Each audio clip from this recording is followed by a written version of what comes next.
बुधो बुधो बुधो साहबा इकराम का फरमाए नबी साईं जो हिकड़ो नौकर हो, नालो मुझे ज़हन में नथो अचे, किताबन में हदीस में आहे, वो हुजूर जन उनके सफीना नालो रखियो। सफीना असली नालो छा उसको मुझे ज़हन में नथो अचे, सफीना नालो हुयुसि।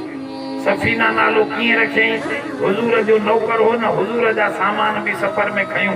हजरत अबू बकर साईं जा भी सामान खयईं, हुयो वॾो सगारो मुर्द। हजरत उमर साईं जा भी सामान खयईं, हिकिड़े चौथे पंजे ॿियनि जा भी सामान खयईं, वॾो माल जो खयईं। तो हुजूर फरमायो यार हे त सफीनो आ, माना ॿेड़ो आ, को वॾो ॿेड़ो आहे। उन ॾींहं खां वठी उन नबीअ जे यार जो नालो थियो, नबीअ जे नौकर जो नालो, नबीअ जो नौकर हो, गुलाम हो, सफीना नालो थी वियो। इहो सफीना जो किस्सो सॼे किताबनि में लिखियो पियो आहे, उसदुल गाबा में भी लिखियो पियो आहे त हिकिड़े जंग में रस्तो खुली वियो, रस्तो खुली वियो।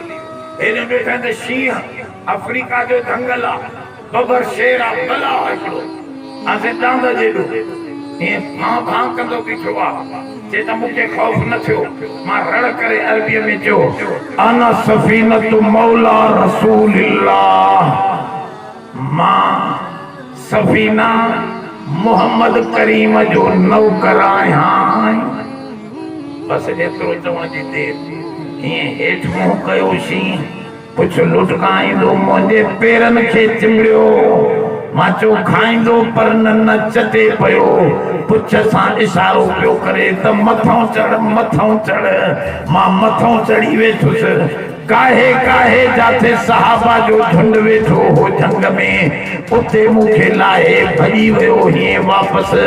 ॾिसो जेको रब जो बानो उन जो शान त आली आहे, हे रब जे बाने जे नौकर जो शान आहे।